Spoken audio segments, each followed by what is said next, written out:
The year was 1861. Around our way, something special was about to happen. People were starting to gather, waiting for Pa to show up. He had a new job, and folks were there to pay him tribute. Mr. Herndon said it wasn't hardly possible coming out of a one-horse town like Springfield. Still, there was an election, and our own Pa had been chosen president of all the United States. We'd be moving. I was 7 years old when we left home. Looking back, a guy couldn't help but get caught up in the spirit of things. Willie, what are you doing? Ma was busy at the hotel. We'd rented out the house and moved in there temporarily. Today we were moving out altogether. Ma was fussing over this and that. Pa said that she was a woman particular beyond the usual. Brother Bob had come back from college to help out. Mother, Robert, where have you been? we just sent me to the law office to try and find Father. I should think a young man from Harvard College could at least help his mother at a time when... Was he there? No, Mr. Herndon said he hadn't seen him all day. Suggested I try at the bar, the Springfield house. Robert, I want you to go and tell your father that I need him to come here. Mother, I would really rather not. Robert, I would have thought I could at least depend on you. Well, the whole town is overrun with office seekers, and they're all grabbing a hold of me to get to Pa. Where is Tad? Willie? Find your... There she goes. Willie, get down from there. Robert, get him down. Come here, you little idiot. Oh, Robert.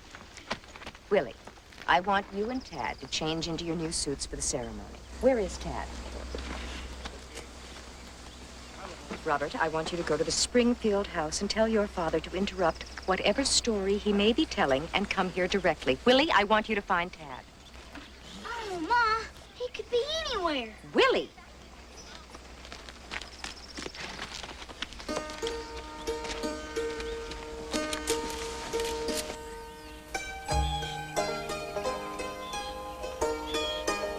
Leaving a place behind wasn't as easy as it seemed.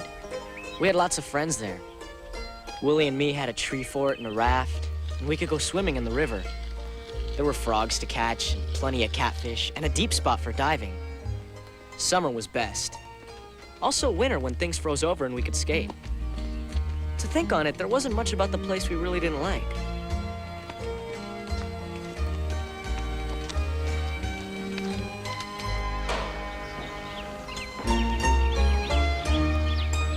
It was strange seeing the house without anything in it.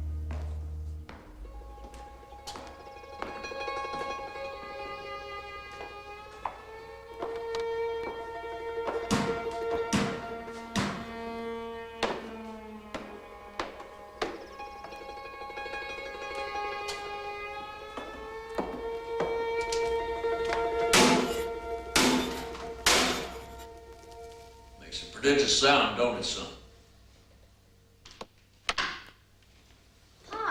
The train came down to the depot, and it's all over flags and such.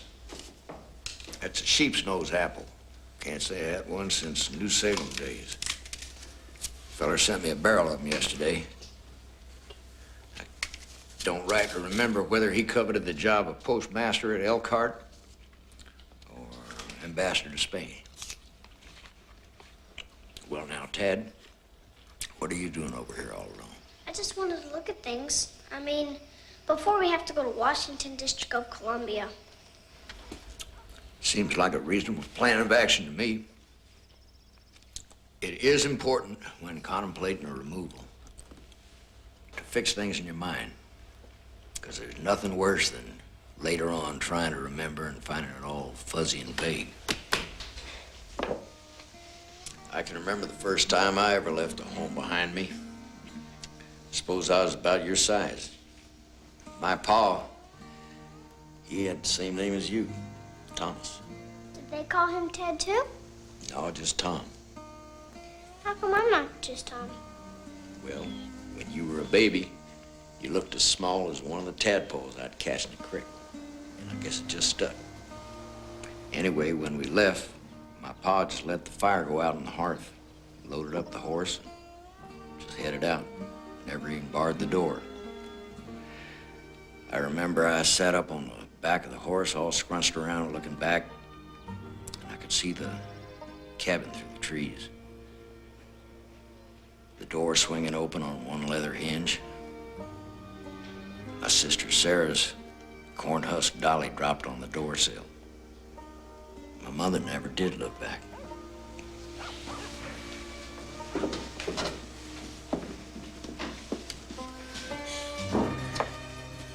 Willie says it's gonna be prime in the new house in Washington, District of Columbia. With parades and soldiers and like that all. You ain't so sure? Come here. You know, there's nothing wrong with being sad about leaving. Being a little afraid of where you're going. Now, that makes sense. The truth is, Dad, I'm more than a little afraid of where I'm going myself. Pa! They're here! Colonel Ellsworth and the Zoo-Ops! Company!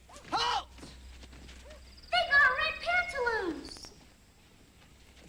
Front! They're carrying muskets.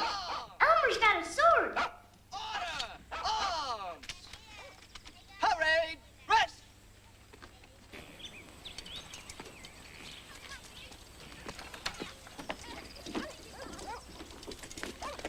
President, Come on in, Elmer.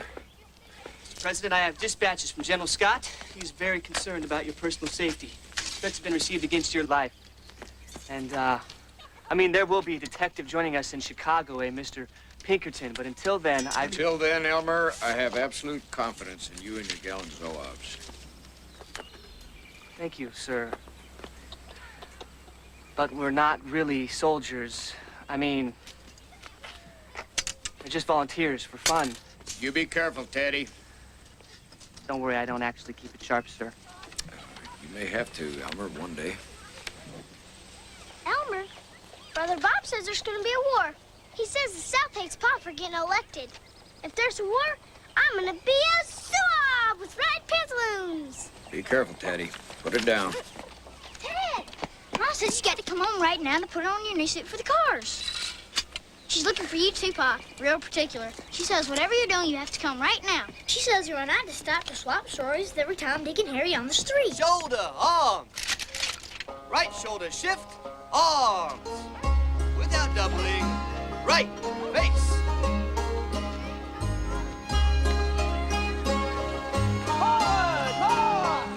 It was peculiar leaving that old house. It was all I'd ever known to that time. To me and Willie, it was our world.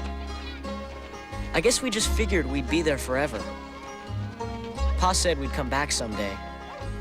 Right now, though, it was time to move on. I now leave, not knowing when or whether ever I may return. The task before me greater than that which rested upon Washington. Without the assistance of that divine being, whoever attended him, I Patty, cannot don't succeed. fidget. Keep still when your father's... With that assistance, But I can't see I cannot nothing. fail. Shh. Trusting in him, who can go with me, remain with you, and be everywhere for good, let us confidently hope that all will yet be well. To his care commending you, as I hope in your prayers you will commend me. I can't see nothing. I bid you an affectionate farewell.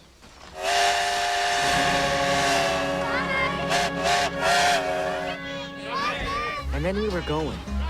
Moving on down the tracks. Willie, me, Bob, Ma and Pa, Elmer and the Zoo-Ops. I can't see nothing, Pa.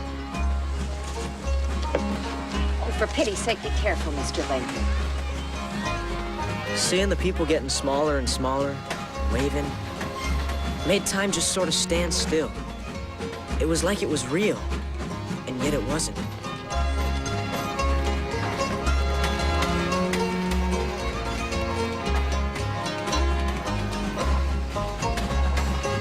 Despite what people said, I had the feeling things were changing, maybe forever. Whatever it was up ahead, around the bend though, I knew Pa would make it right. Being with him, things were just that way.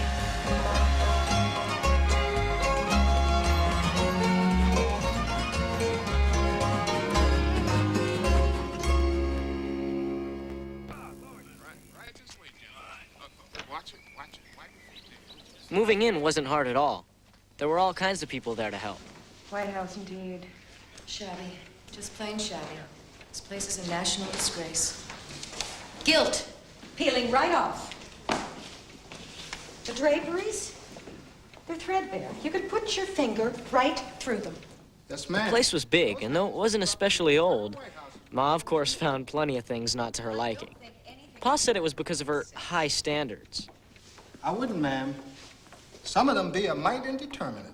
She'd come from a big old family in Kentucky where they had servants, fancy dress balls, and all kinds of finery. I don't think there's a chair fit for a decent woman to sit in.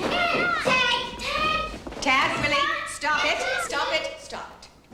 Oh, where do I start? And Mr. Lincoln is no happy. I said to him, Mr. Lincoln, the White House is in absolutely deplorable condition. And he said, Mother, it is a fitting match for the unit. Tad, what are you doing? I want to see the bow. Don't stand on the chair. Whoa! Oh, now, Taddy, Teddy, look what you've free. done. Teddy's the right Willie, back Willie, three. Willie. I got some Let me stuff help. in Don't my expect drawer. much from Tad because he's the Yeah. youngest student. Robert at Harvard. I expect you to be a comfort and a help. I got some in my drawers. Boys, you've got to understand that your father needs all our help. Good as new, sir. Good as new. Taddy, where are you going? Tell Pop, like you said. Willie, dear, go after him and see that he doesn't get into trouble. Thomas Lincoln, you wait for me. Now, I personally delivered the entire 6-4, and I figure that's good for a commissioner of weights and measures for New York. Army Sutler. That's the ticket. Willie, well, I'll be. If it isn't young Willie Lincoln. I declare, Willie Lincoln. I'm Tad. You going to see your pa? Say, you boys love that jawbreaker candy?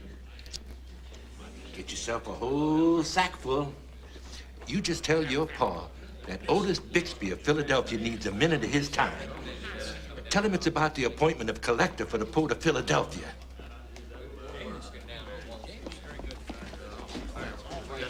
Are we smoking Springfield? Pa! You gentlemen have an appointment? Pa, Ma said we were supposed to be a comfort and help, because there's nothing else to do. I thought a couple of those office seekers out there had got through the barricade. I'm sorry, Mr. President. There seems to be no way to discourage them. I've been offered up to $10 in specie just to allow for an audience for one. A man tried to give us a penny for jawbreakers. There you are, Nicolay. There are a few small matters on the docket, like the southern states seceding and the threatening Civil War. But I must spend my time dealing with a gaggle of petty office seekers. I'm like a man so busy renting out rooms in one end of the house that he can't stop to put out the fire that's burning in the other. Yes, sir. I'll tell you, Hay, the greatest service anyone could do me would be to make that whole swarm of office seekers out there go away. Let me get down to the sorry business of the nation. What office would you boys be after? Mr. President,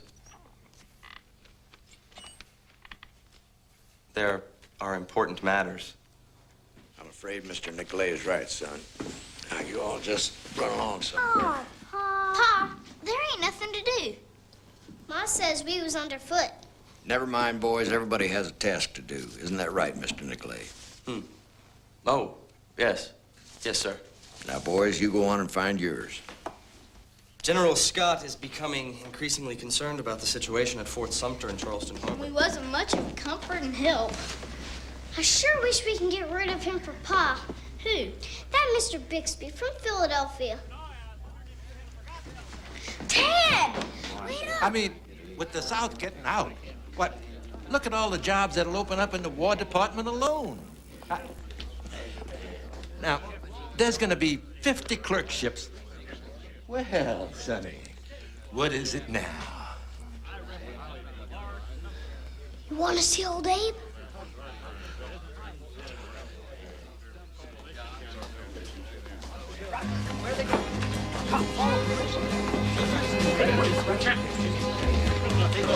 This way.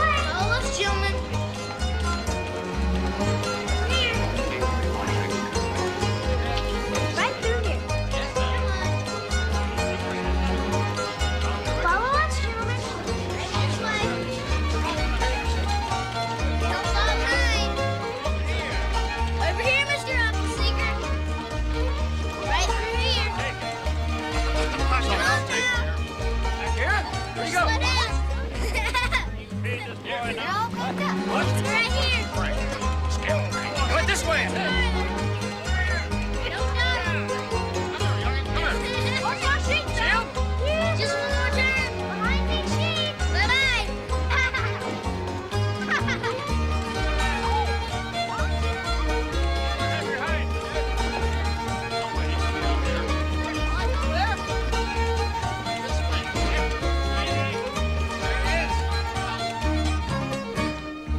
Mr. President, they're gone.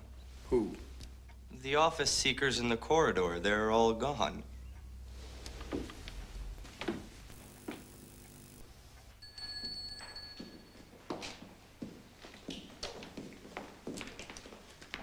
Nicolay,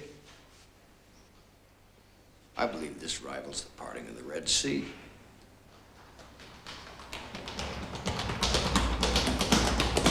Pa, can you play with us now? Hold on, Willie, Tad. Do you boys have any idea what might have happened to the gentlemen who were out here? We got rid of Mr. Bixby, like you said. Boys, what did you do? We didn't lie to him, Pa. We just said, you want to see old Abe. It's true, ain't it? He did. We didn't promise nothing. And then they followed us downstairs and through the cellar.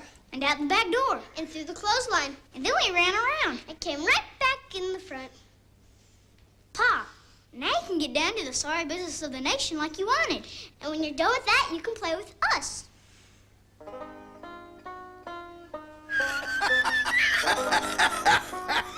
Yeah.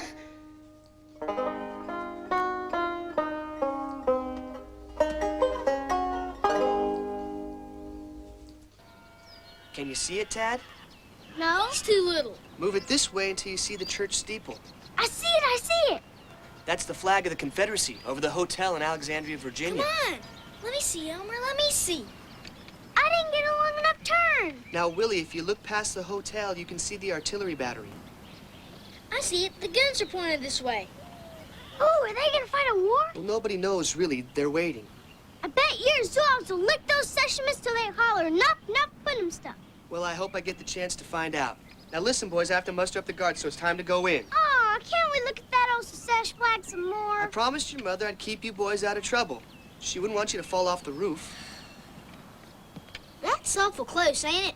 Alexandria, Virginia. Excellent reference, Miss Ketley. Thank you, Mrs. Lincoln. But from Miss Davis, Miss Jefferson Davis? Yes, ma'am. I worked for her before the present difficulties. Well, I'm satisfied.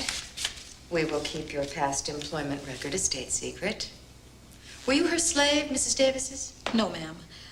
I hired my own time, and I bought my freedom 10 years ago. I worked as a seamstress for Miss Davis for wages. And so you shall work for me. Now, I have a gown that needs some adjustment, and the waist let out. Well, sufficiently adjusted. There's a reception this afternoon. You must be clever with your work, Mrs. Ketley. All my old beaux will be there. Mr. Douglas. Mr. Douglas? The Senate? Oh, yes. Stephen was quite attentive in the old days. There were so many of them. There was Stephen, Joshua Speed, Mr. Conkling. There were balls and sleigh rides and parties. But you chose Mr. Lincoln. I used to laugh and say, someday I would marry the man who would be president of the United States. Did you think he would then? Well, no one else did. My friends advised me against the match. They said he was a poor prospect. Mr. Lincoln may not be as handsome a figure as the others, but people are perhaps not aware of the fact that his heart is as large as his arms are long. Mom! We was on the roof with Elmer. We saw the sesh flag right across the river, and it has butters going across like this. Boys, not now. I'm conferring with Miss Ketley. You go on and play. Where? Anywhere in the house. But not on the roof! Yes, Mom.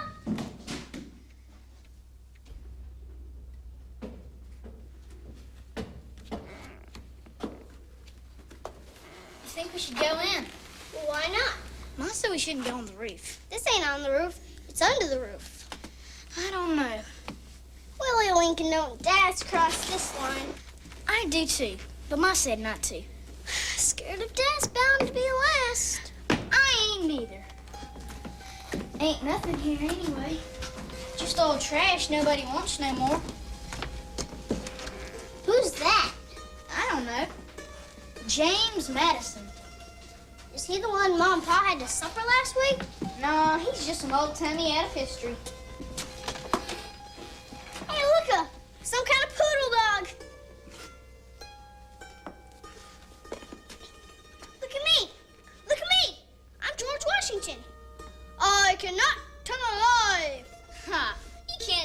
Some butt lies. Hey, Ted. Look here. Sectional war against only the signal. There's Pa. The question, where shall Virginia go, is answered by Mr. Lincoln. She must go to war. What are they talking about? Fort Sumter. That's our fort, only it's in the South, and the secession folks want our soldiers to surrender. What for? Because it's a slave state, and there's a bunch of sore losers because Pa got elected. I reckon there's bound to be a war over that Fort Sumter. I guess it's like they drew a line and Dad's Pa to step across it. Scared of Dad's bound to be last. I guess Pa has to take the Dad's.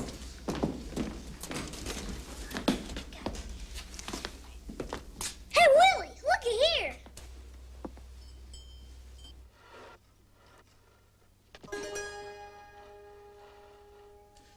It is perfectly obvious, sir, that General Scott is simply too old and too gouty to provide the vigorous military leadership we need. Gentlemen, do you have any idea how many millions of dollars are already committed to the cotton crop, which is still to be picked, in the plantations of Virginia alone?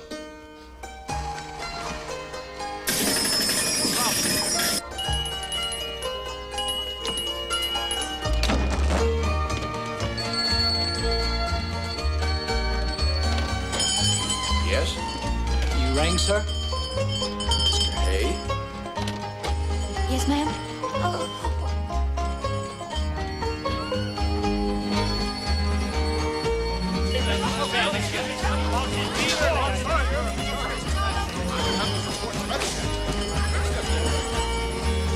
Mr. Lincoln, what is the meaning of this All absence? right, Mother, now, easy. Mr. President, you rang? No, Colonel, but the White House apparently is under attack. I'll direct you to find and secure the invaders. Yes, sir, Mr. President. Right away.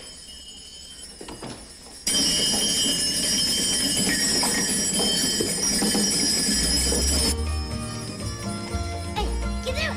Yeah, that's it. Yeah. Willie, Pat. Elmer, looky here. Ain't this prime?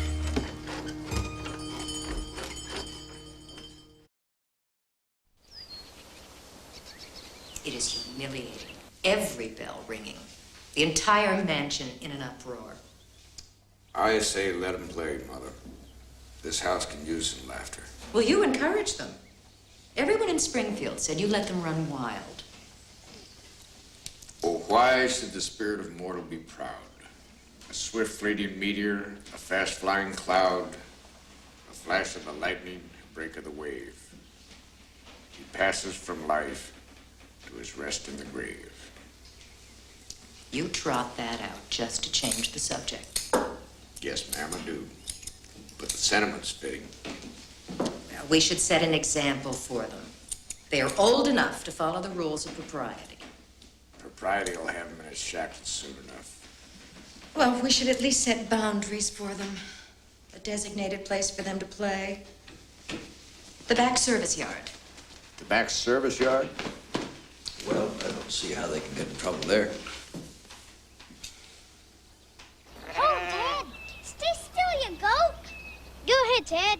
You get in. Now, you be careful, Mr. Tad. That old goat ain't exactly broke to harness. What's his name, Cujo? He ain't got one. How about Jefferson Davis? Get up, Jeff Davis.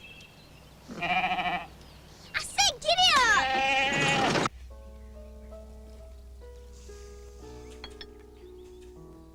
Beautiful dreamer, wake unto me. Starlight and dewdrops are waiting for thee. Sounds of the rude world heard in the day. Ollie! Get up, Jeff Davis. Get up. Get up, Jeff Davis.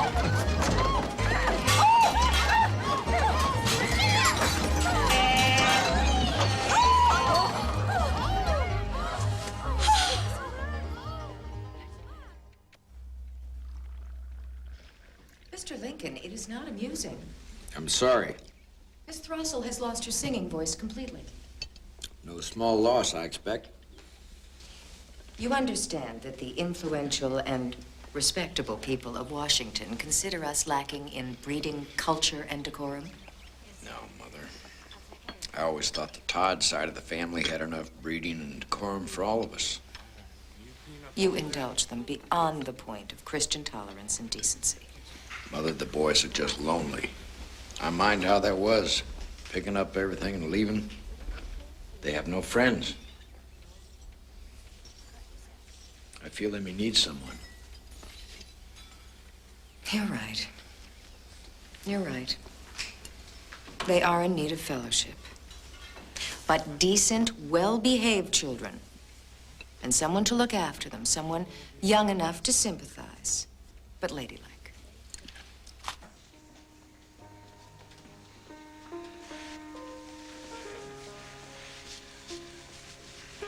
Bud, you sit up straight. Holly, you stop fidgeting. Rats! Holly Taft, don't you use that language. Mama says that the president is the chief magistrate of the republic, and his dignity is always due our respect. And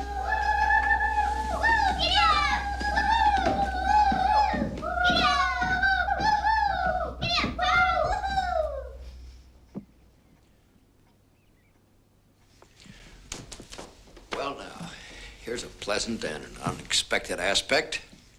Mr. President, I am Julia Taft, and may I express my pleasure at being vouchsafed the intimate acquaintance of members of your family.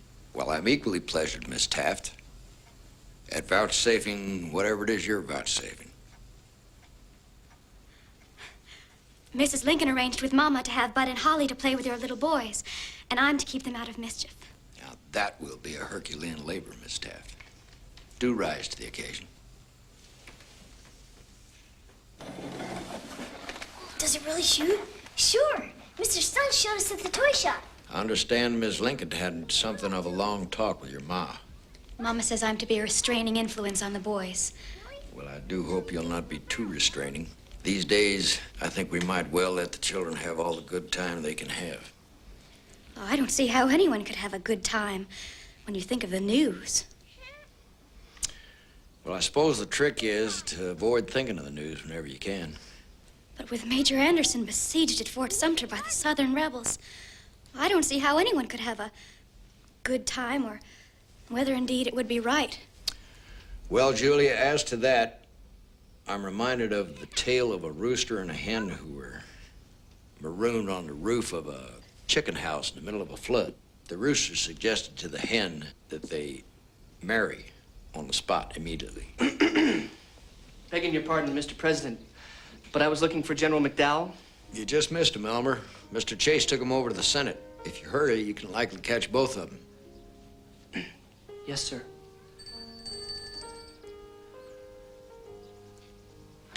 Miss Taft, this is Colonel Elmer Ellsworth. The colonel came from Illinois with us. Elmer, this is Miss Julia Taft. An honor, Colonel Ellsworth. Enchanted, Miss Taft. Here comes Mr. Nikolai. Fire! Bullseye! Now, boys, watch your aim. Mr. Nicolay, I trust General Scott's artillery are better at distinguishing friend from foe. General Scott is here, sir. They have fired on Fort Sumter. Pa? You want to turn fire on the cannon? Maybe later, Teddy. Pa never gets to play with us no more. He spends so much time with those plaguey generals.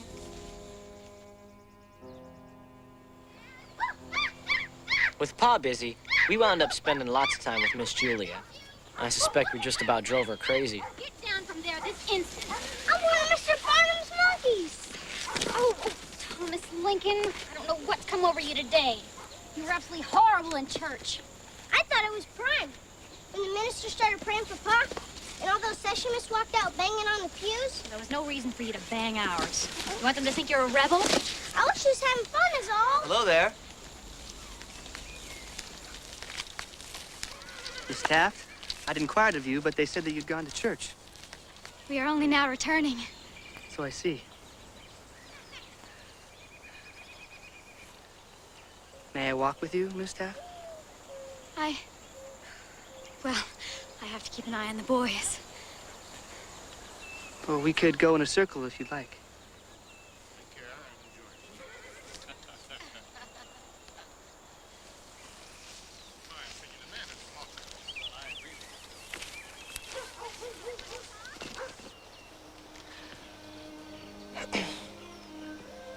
I've so enjoyed our strolls in the mansion garden that I particularly wanted to tell you at first hand. Tell me what? They swore the Zouaves in as regular federal troops this morning. Oh, my. It was to be expected after the attack on Sumter. Oh, I've recruited a number of Irishmen from the fire brigade in New York City. They are a jolly lot. You should see them build a human ladder to carry buckets of water to the roof. But you're not going right away. I mean, to the war. It's not what you call a real war. I mean, they've just been flying the Confederate flag across the river in Alexandria. I know. The boys showed me from the roof. Well, we're just going to take a little sortie across the river and put an end to that. When are you going? Well, we'll have luncheon first, of course. Mrs. Lincoln insisted I join them in the dining room. She said, one must say goodbye to family going off to war. Then I, too, shall have to say goodbye, Colonel Ellsworth. Please, Miss Taft, under the circumstances, won't you call me Elmer? And I shall call you Julia.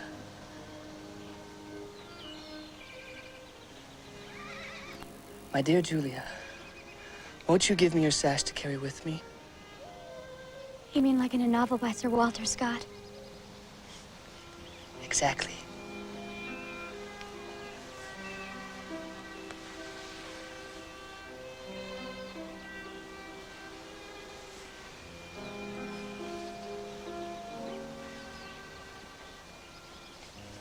And I shall give you this.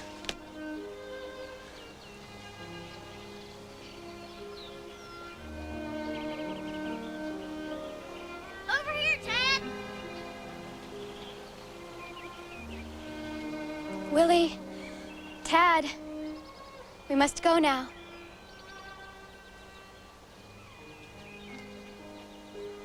Oh, my stars. Willie and Tad, where are they?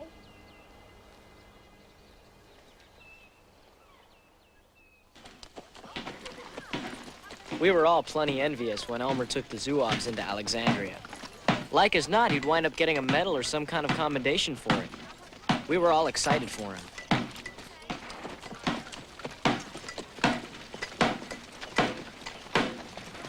Company! Halt! Front! There it is. I got it in my sights. What's happening? It's my turn. Look out, Tad. It's my turn. Can you see Elmer? Nah, just the Solace flag. I heard guns before. You did not. Did so? Didn't you hear him, Julia? No. I bet Elmer's in a real first-rate battle with blood and cannons and bugles and musket balls. You crying? Yes, you are. You're crying. It's Elmer. You're sweet on Elmer. You're sweet on Elmer.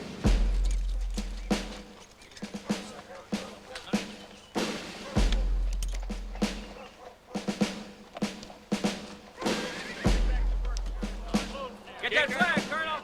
Over here. Get it? That's it, Colonel! Yeah. Let me see. You've had it too long. No, I don't see him. Yes, there he is. It's Elmer. It's him. It's him. It's Elmer.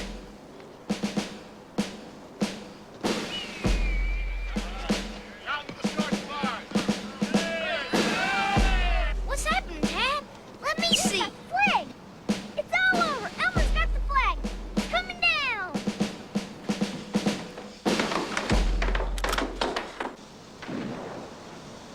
What's that? What happened? Can you see him? I saw him. He had the flag. It's all over.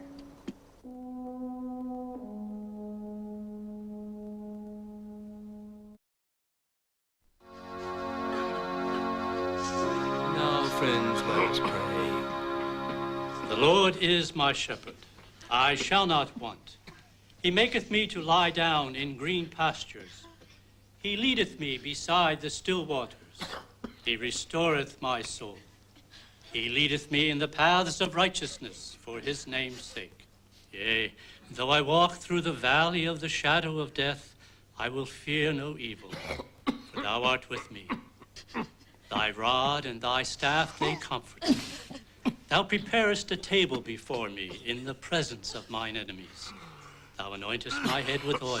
I can't My see. cup runneth over. Boys, shh. Surely, goodness and mercy shall follow me all the days of my life, and I will dwell in the house of the Lord forever.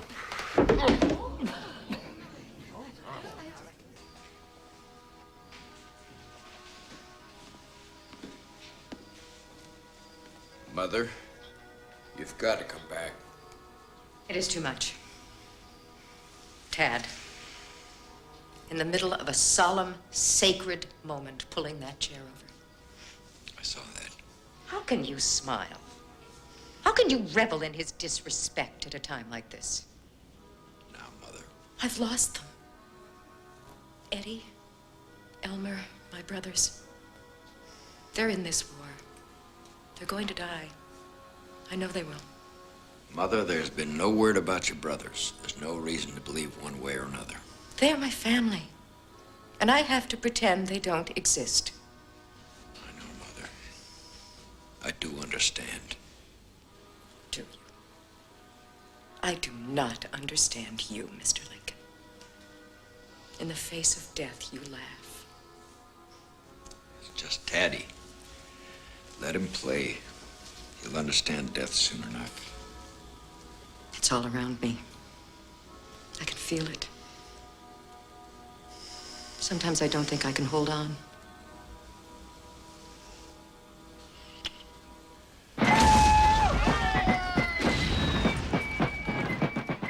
Elmer's death seemed to be the start of it for us.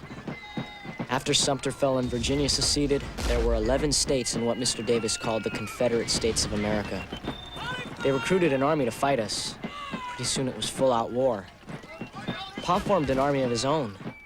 And there were battles at Manassas, Bull Run, and Antietam. None of it wound up good for the North. Lots of men died. Truth to tell, the Rebs licked us bad. Pa couldn't find himself a general who wanted to do much more than ride around and look good at parades. Weighed on him heavy.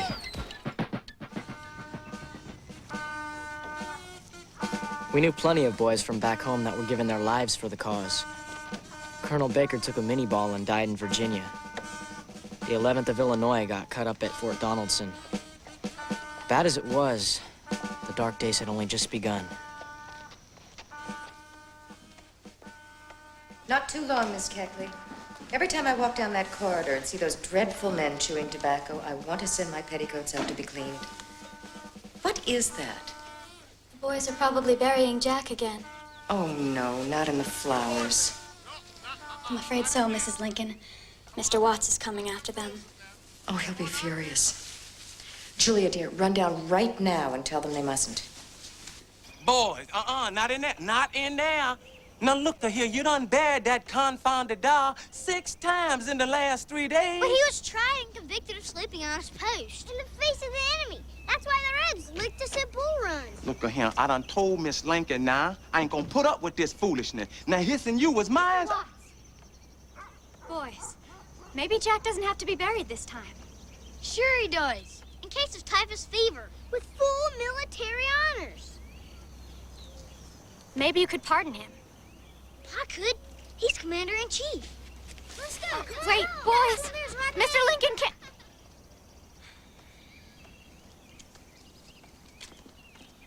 Across the ridge. I'm sorry, sir. I tried to. I understand, Mr. Nicolay. Excuse me, Joe. Well, what is it, boys? Pa, we want a pardon for Jack. Jack? Oh, yes, Jack. He's been convicted of sleeping on his post again and sentenced to be shot at sunrise. It's always at sunrise. But we want a pardon for him. Well, I suppose we'll have to consider that request for clemency. Asleep at his post, huh? Well, why does Jack deserve a pardon? Well, Mr. President, Jack, well, he's awful young, not much older than me. And he was powerful tired and homesick and afraid. He didn't mean to do anything wrong. Well, General, what do you think we ought to do about Jack? Mr. President, Harsh discipline is necessary to maintain the Army. I have heard it suggested that field commanders adopt the plan. Shoot him first and then report to the president. But Jack's not a real soldier. He's a doll. We made him a soldier. Now, there you have a sound argument. Consider, gentlemen, if human feeling isn't enough to spare a life, we lawyers can always find a legal quibble to hang our hats upon. It's good law that a man should not be put twice in jeopardy. And since Jack has been shot and buried a dozen times, Mr. Hay has sheet of foolscap.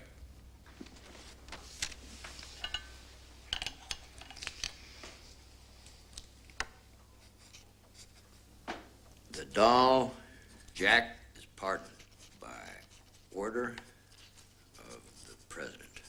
Signed, A. Lincoln. There you go, gentlemen. Now you all run along. Let's go, Bella. Thanks, Mr. President.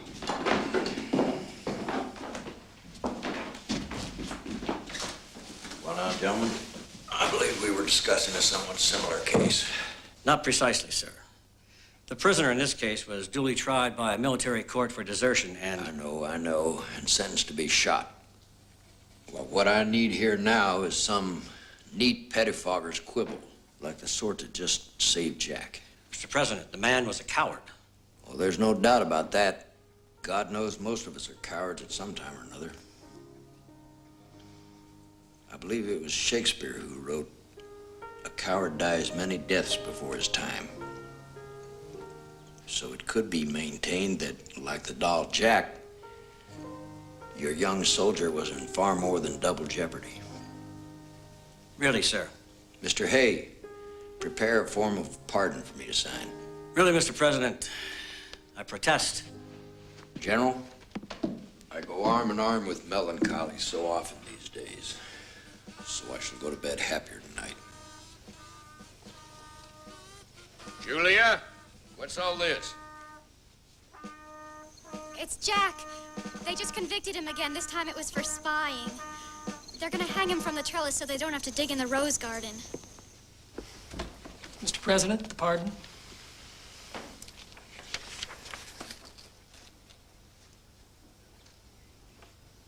If only death were a game, gentlemen. I envy my children. They have the power to bring back to life those who die in their war. In our war, that's a power limited to God. And he does not seem to care to exercise it.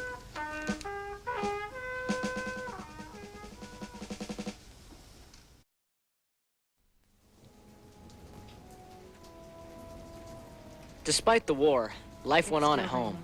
There were receptions and balls, one of which Willie and I weren't able to see. We were sick and Ma took it hard. I guess she was thinking about Eddie. Eddie was a brother I never knew. He died when he was 4. It was something Ma never quite got over. This Washington, D.C. ain't nothing but one open privy, and Lord knows what kind of sicknesses these folks coming down with the malaria and the typhus and... Oh, but not you boys. I should have called back the cards, canceled the reception.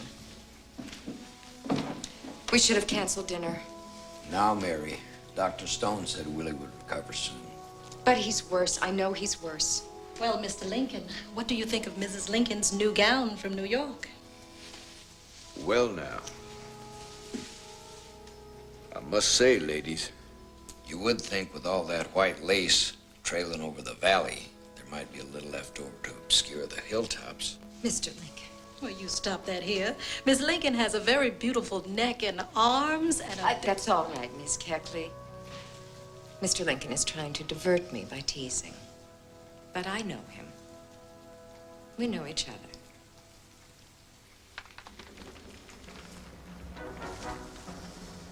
I promised the boys I'd show them the new gown before we went down. Thank you. You be careful, Mr. Lincoln. Don't you tread on her train. Despite how she felt, by the time Ma came in with Pa to say goodnight and tell us about the big cake downstairs, everything was fine. It comes all the way from Mr. Sherry's in New York. A steamboat made from puff paste with real guns. General McClellan is sugar icing. We'll save a piece of cake for you, and when Dr. Stone says you're better, you shall have it.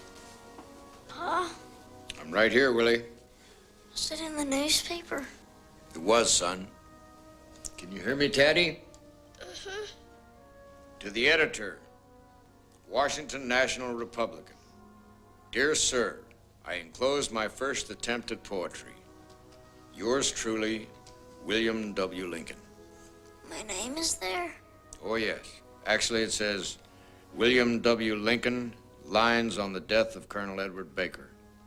There was no patriot like Baker, so noble and so true. He fell as a soldier on the field, his face to the sky of blue. Pa, it's not fair. I'll never have a poem good enough to be in the newspaper. Someday you will, Teddy. Do you know anybody else who's gonna get killed? So I can write a poem? Well, maybe you can write a poem about somebody who doesn't die.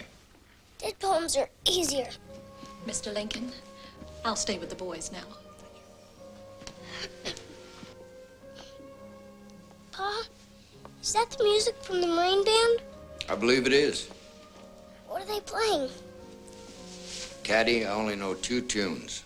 One of them's Yankee Doodle and the other one isn't. It's Aura Lee. You and Pa gonna dance to it? I'm afraid protocol will demand it. Wish I could see that.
He hears you, but he's very tired.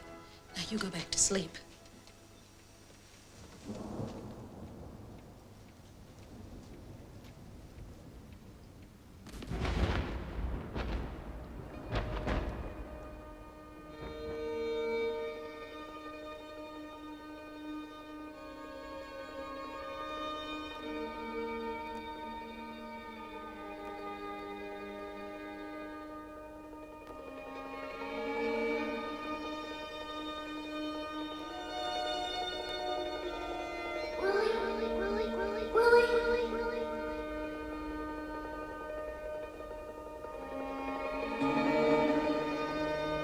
I'm worried about the boys. The doctor said it was an ordinary rheumatic fever. They don't know. The doctors, they didn't know about our Eddie. He's awful young. Not much older than me.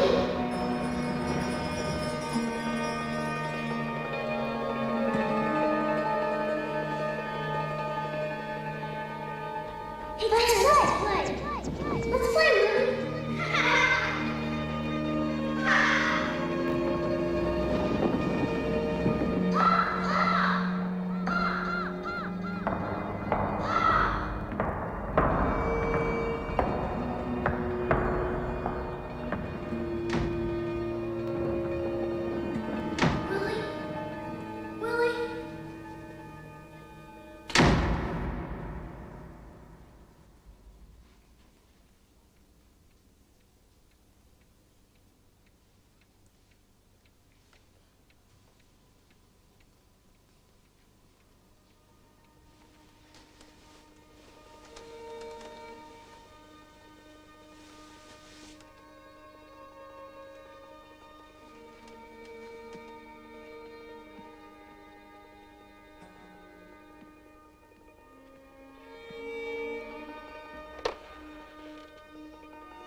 is in heaven.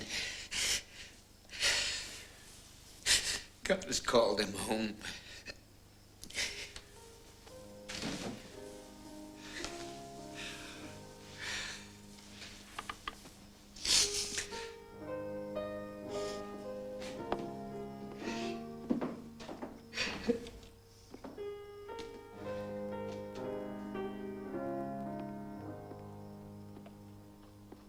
Where's Mom? She's in her room. Can she come to me? Not now, Teddy. Maybe later. Your ma can't come now.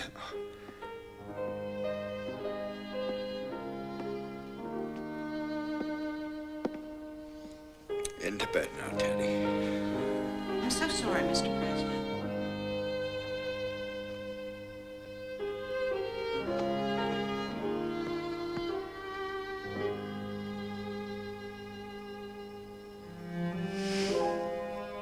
Huh?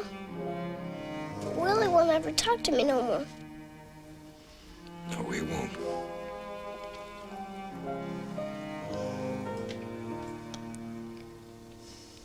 You ain't going away, are you, Pa? No, son. I ain't going away.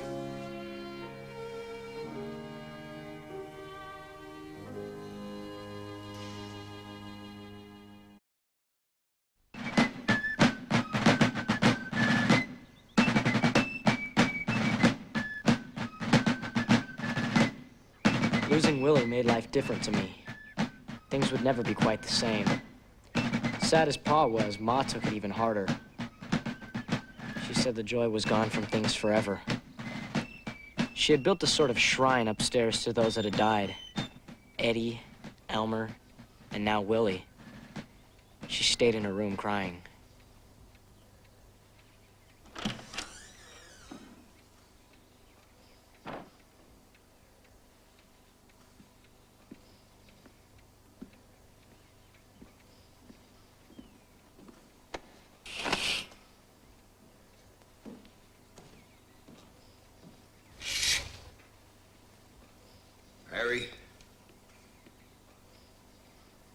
Mary, it's been 4 weeks since Willie's funeral. 4 weeks. You shouldn't keep this here. It's wrong. Mother, I understand your grief. I share it. For 2 nights now, I've dreamed that Willie was still here with us. And when I wake, I have to face it all over again, that it isn't true. But I have to go on. And so do you. There's Tad. He needs you. And Robert. He's up there at Harvard.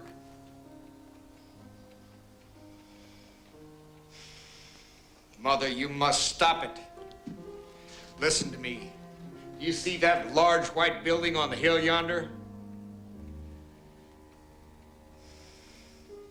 That's the Washington Asylum for the Insane. Now, you must try to control your grief, or it'll drive you mad. And we may have to send you there.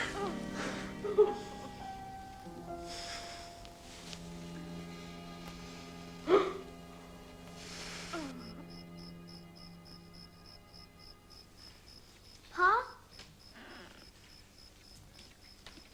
Pa? Ted, what are you doing up? I don't like it in my room. I ain't never slept alone before. Back at home, me and Willie always slept in that one room. And here, we were just right through the door. I see. Do you mind if I sleep in here? No. No, I don't think I mind.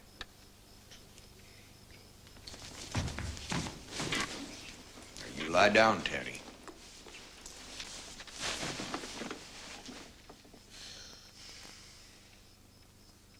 Pa? Yes? What do we do when the war's over? The war, Teddy? Yes, sir. Well, we can always go back to the farm, I suppose. I was happier there as a boy digging potatoes for 25 cents a day than I am now. Yes, sir, farmer, it'd be prime. I'll get you a pony. And we can have a garden and a field all our own. Pa, is Ma all right now? Your ma's better. It's just that she takes things hard. And she gets afraid. She does? She's a fine woman and strong in many ways and highly accomplished. You should have known her when she was the belle just up from Kentucky. All the young men pursued her. But you got her, Pa. You got her. I did. And then I wondered if I was good enough for her. And so did a lot of other people. But she didn't. I'll tell you something, Tad. At that time, I was a man of inordinate ambition. I depended on your ma. I leaned on her. She was my strength then, and my support. My strength and my support. Now she gets afraid, and it runs away with her. And when that happens, somebody's got to tell her to stop crying.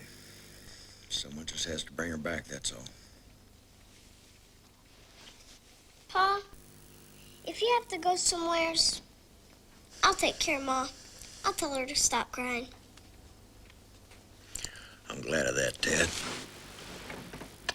And I thank you.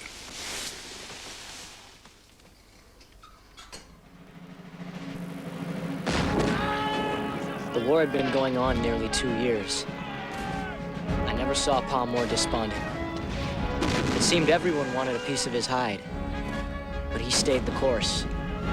It was the preservation of the Union he wanted, and the opportunity for all men to be treated equal. By March of 1863, nearly 300,000 men had died. Pa seemed to feel each death as though he had caused it personally. Many felt he had. Mother, I need to speak with you. You're not dressed. You're not attending the reception? Oh, certainly not. Several important people in Washington have been invited. Well, I can't think why they've accepted. It's ridiculous. A presidential mansion reception to puff up one of Mr. Barnum's museum freaks? Might as well have the Cardiff Giant to tea. That's not fair. I understand General Tom Thumb is a charming little fellow. Just last week at Grace Church in New York, the cream of New York society attended his wedding. Mother, I will not have you changing the subject. I want to leave Harvard. Oh, Robert, don't be foolish. Foolish? How do you think I feel? The president's son, and there I am, safe and sound at Cambridge, studying Latin. Miss Keckley, I think we could use a little more iron on this one. Well, I feel like a fool, that's all. They've all joined up, my classmates. Wendell Holmes was wounded at Antietam. Bob Shaw has command of an entire regiment of colored infantry. Robert, I won't hear another word. Mother, there is no reason why I should not join the Army. No, no, no. Bob, I think you might understand your mother's feelings on this subject. What about my feelings? They're all laughing at me. I know they are. Well, and damnation, they're right. Robert, I will not listen to such coarse language. Why should I be special? Why should I be protected when everybody else I know is risking their lives? I had a tortoiseshell comb. Mother, I will not let you do this to me. Father, can you please explain to her that this is something that I must do? Bob, suppose you and I talk about this tomorrow. No. No, I want to settle this now. He's here! He's here! General Tom Thumb and his coach! Hooray!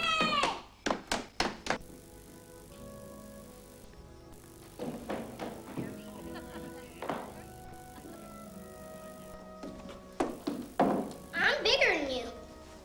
Yes, most people are. My pa's president of the United States. I presume you're Tad Lincoln? You're Tom Thumb. Actually, my name is Charles Sherwood Stratton. Tom Thumb was P.T. Barnum's idea. Don't you wish you were big? Sometimes. I hate being little. You can't really do anything. You just have to make believe. But Tad, all you have to do is wait. And you'll grow big. And you can do all the things that big people can do. I reckon so. I guess I better grow up. I mean, now that Willie's dead and all. Is that a real sword?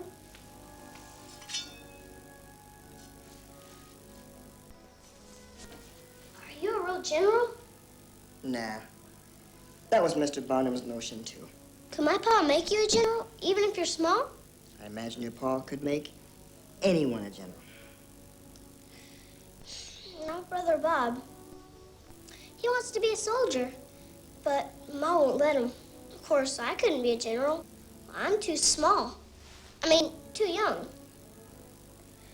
Do you think I could be a lieutenant? I think a lieutenant would be just right. General Thumb, the president would be pleased if you would join the family privately before the reception. My pleasure. Mr. Lincoln? General Thumb, could I carry your sword? Lieutenant Lincoln, you may keep the sword.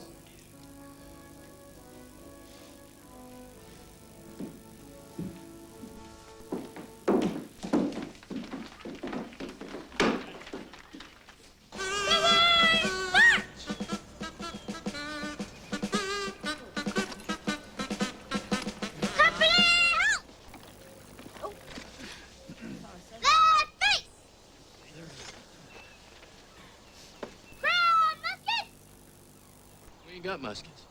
Oh, just grab whatever you got. Hey, Lieutenant, I got 6 rose bushes to plant out back. Would you take a bullseye candy to pay for a draft substitute? Company attention! Right face! Forward march!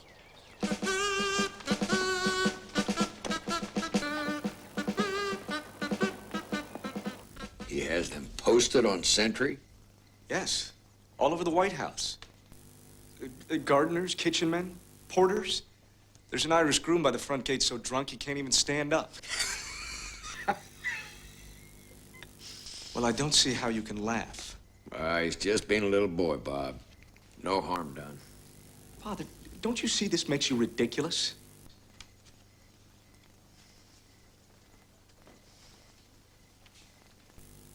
I'm sorry. I reckon you are entitled to your own vexations. Things have just never been the same between us as they were with Tad and Willie. Well, when you were growing up, your ma and I were just starting. And I was away so much on the circuit or politicking. I guess I just never did get to know you like I ought. But I have been proud of you. Going off on your own at Harvard. If I was really on my own, I'd be in the Army. It's not that easy, Bob. No. No, but Tad runs around the White House with a commission from the War Department as a second lieutenant. A commission. That was just a joke between Mr. Stanton and me. I told Taddy I couldn't make him an officer and send him over to the War Department. And Mr. Stanton turned the joke around on me and actually issued it. A joke. That's a very fine joke. That's one of old Abe's best. Bob, we've been through this. Your mother took Willie's passing very hard. And we must be patient. Patient? The war will be over. Robert, I fear you and I are almost strangers. Fond strangers, I hope. Respecting each other. But strangers.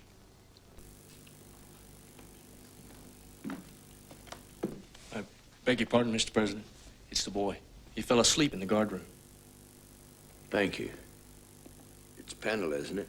Tom Pendle? Yes, sir. I'll do what I can with your mother about the Army.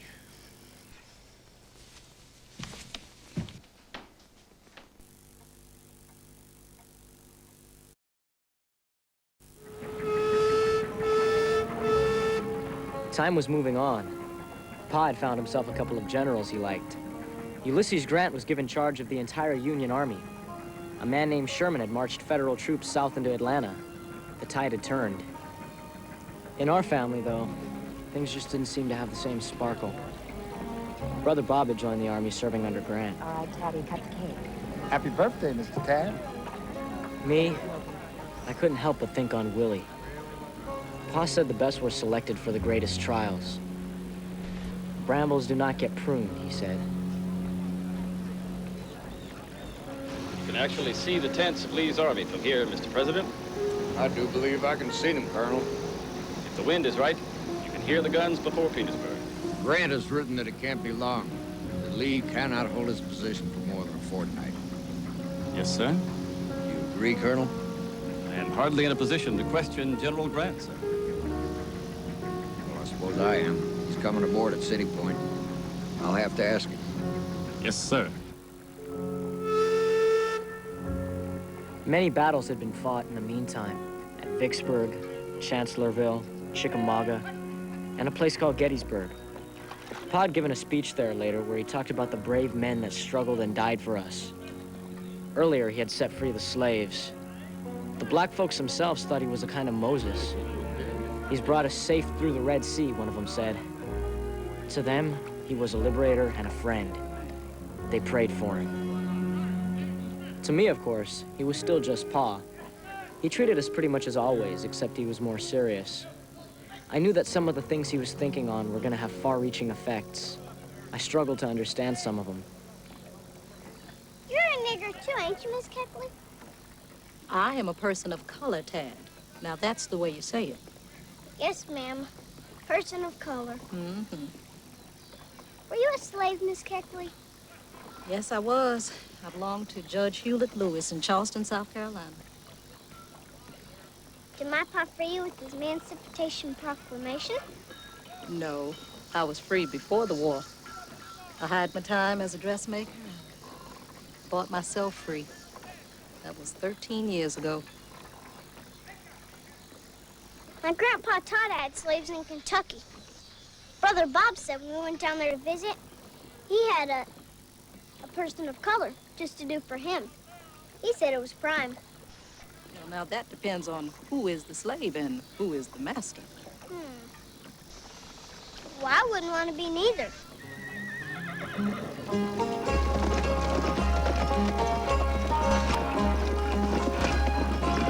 Bob! It's Bob! It's Brother Bob!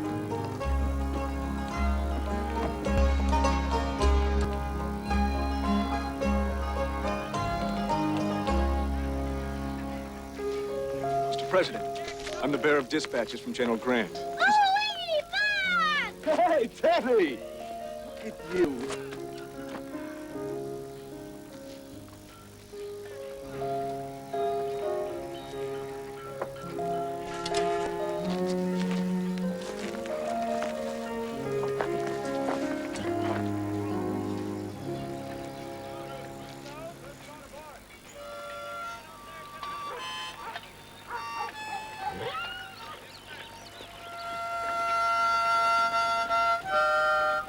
Grant tells me Petersburg will surely surrender soon.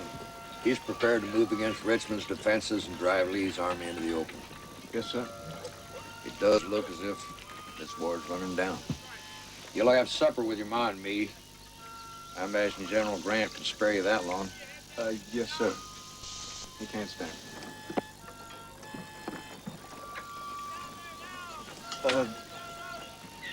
General Grant is not a very tidy man. I've noticed. He keeps all of his correspondence jammed in a leather field case. Sometimes he asks me to go through it, to look for something. Supply order, a bottle of rye whiskey. I have to go through many kinds of letters. Sometimes I glance at them. I was looking for a farrier's report on the General's horse when I found this one. I made a fair copy. My son, now in his 22nd year, wishes to see something of the war before it ends. Could he, without embarrassment to you or detriment to the service, go into your military family with some nominal rank I, and not the public, furnishing the necessary means. Bob. Are you supplying my pay out of your own pocket? Bob, it was just a question of avoiding political criticism. This is just another little joke, isn't it? It's like Tad's commission from the War Department. Did you go to Mr. Stuntz's toy shop and buy me a little sword so I could play soldier? Now, Bob, I want you to be silent, or you'll say something we'll both regret. Yes, sir, Mr. President. Son, it took me 1 year to get your ma to agree to your going into the Army at all, under any conditions. Why'd you let her do it? Why did it have to be this way? Robert, your mother means a great deal to me. Now, I must admit I have in my life generally known exactly where I meant to go and what I intended to do when I got there. But there were times when there was only one other person in the world who thought I had a snail's chance. And that was your mother. Now, Bob, you just have to take my word that I did what I thought was best for you and your mother.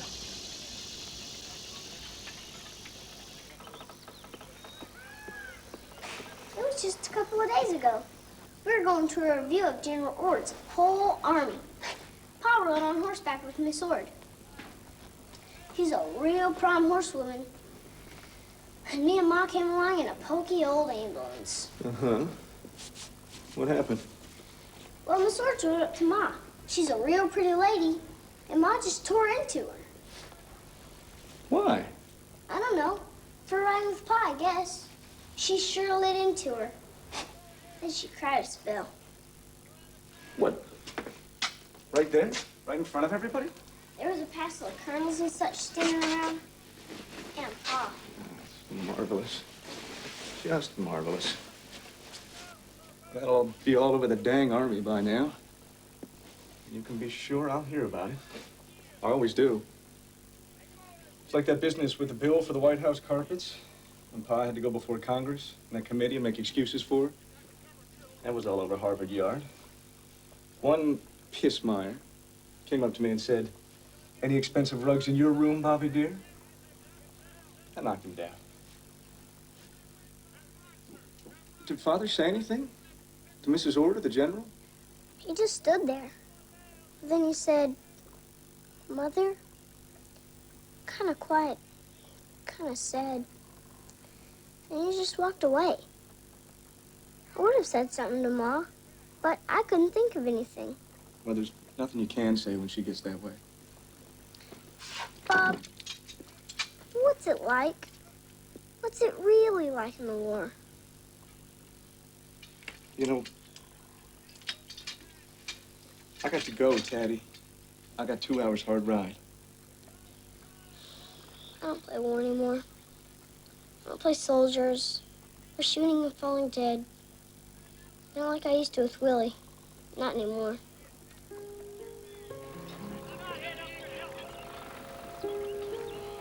Tad? What? Now, Pa.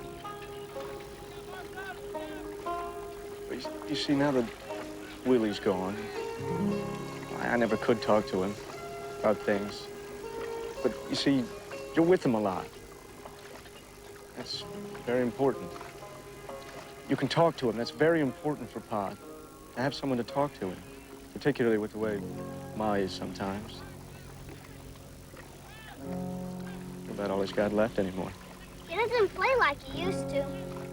And his eyes don't get crinkly. They just get kind of shadowy-like. He tries to play with me, wrestling and ride me on his foot. I'm too old for that, but I don't tell Pa.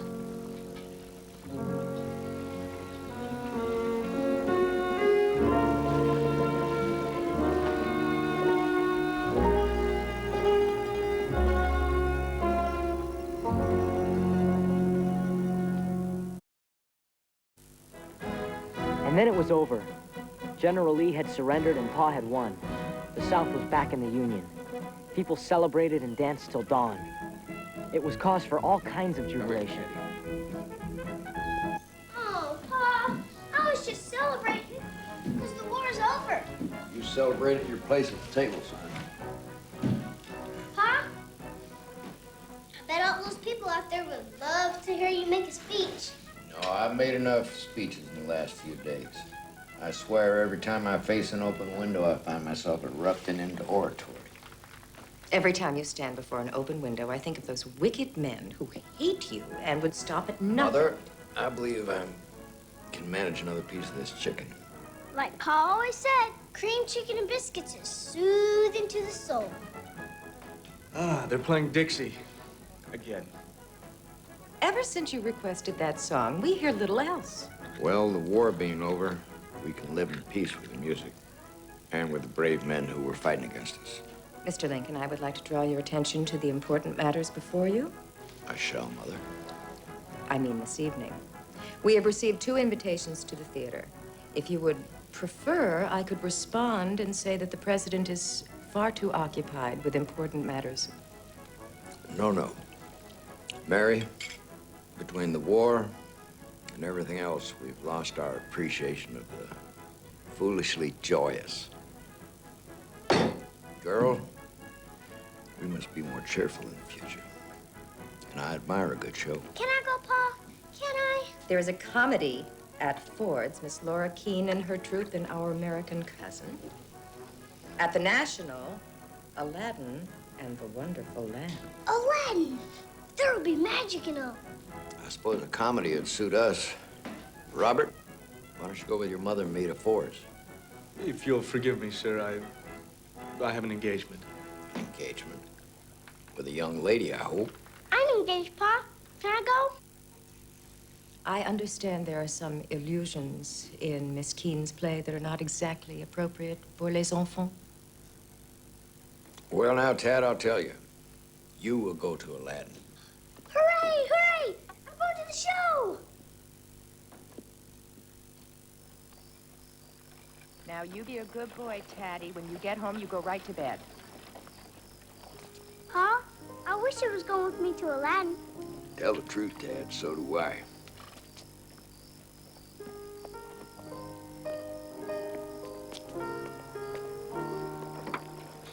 Mother.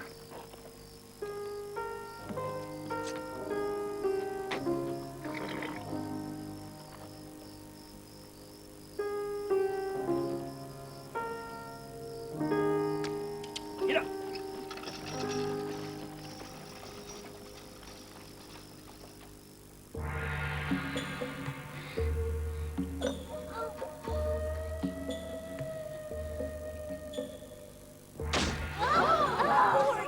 I am the genie of the lamp, Solace. I am here to do your bidding, my master. What do you mean? I am here to grant you 3 wishes. We weren't halfway through the show. The genie hadn't but just appeared when a man came in saying we had to leave. It must have been important, because I wager that show was about the best I've ever seen.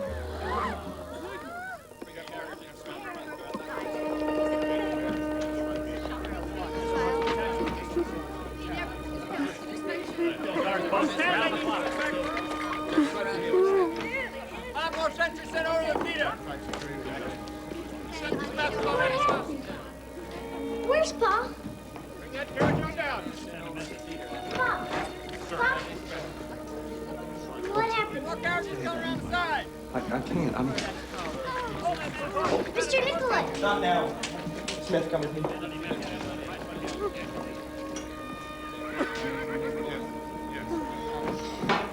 What happened to Pa? He been shot. Mr. Lincoln been shot. Oh, Lord, Jesus. You've been crucified again.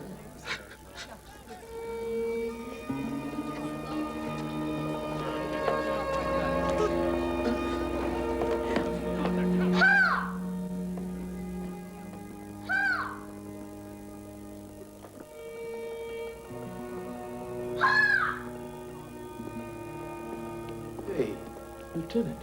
Mr. Pendle, Pa's been shot. Left you here all alone? Pa's been shot.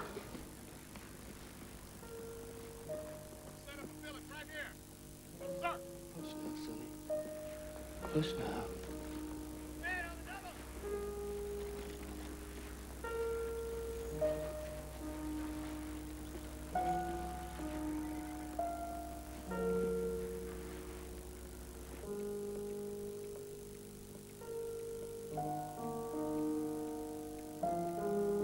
bad as I felt after Willie's death, Pa's going was even worse. It was more pain than I ever knew was possible. How could he die? It was like the whole of the earth had heaved up, leaving no foundation at all. Looking back, Pa's passing was the most profound thing that ever happened to me. My universe was changed forever.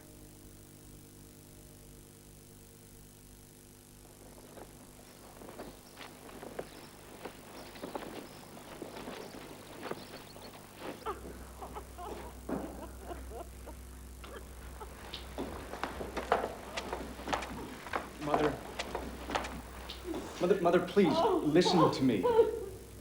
You'll make yourself ill. Mother, you have to try to stop this. We're all grieving. You must behave rationally.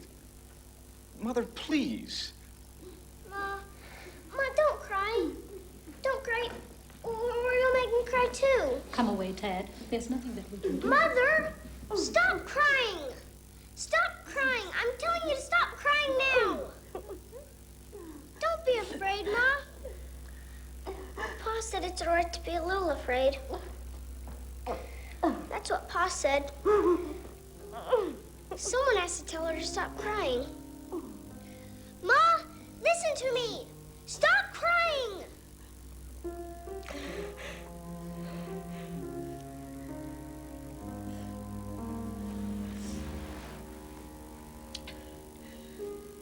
Dad. Daddy. You put on a clean shirt. And you wash up good, okay?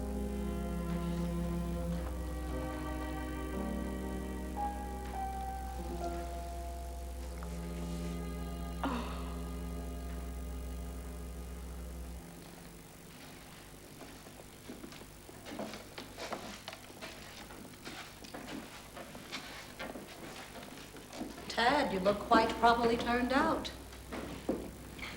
And your cravat is knotted very handsomely. You did it yourself, didn't you? Why don't you wait downstairs? You can look at the carriage and the horses. I was just thinking. Pa's dead. And I have to take care of myself now. Pa's dead and I'm just Tad Lincoln. I'm not the president's son anymore.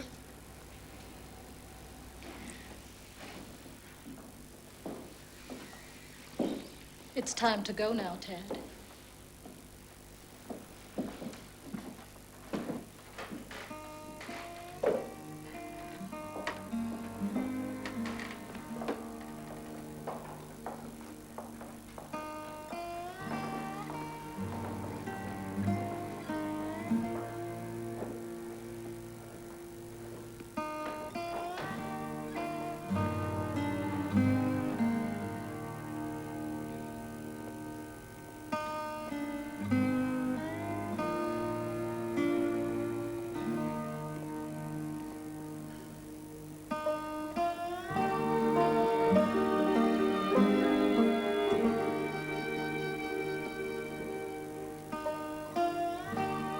And that was all. We were leaving. It surely did seem like a dream. And yet it was real. So real, if I think on it, I can still see those faces and hear them talk.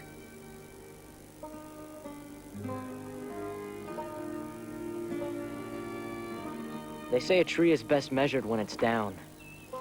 It would be that way with my pa. He was like a giant oak. They would be measuring him through history. Still in all, he was gone. Our years there were over. Life would change for all of us.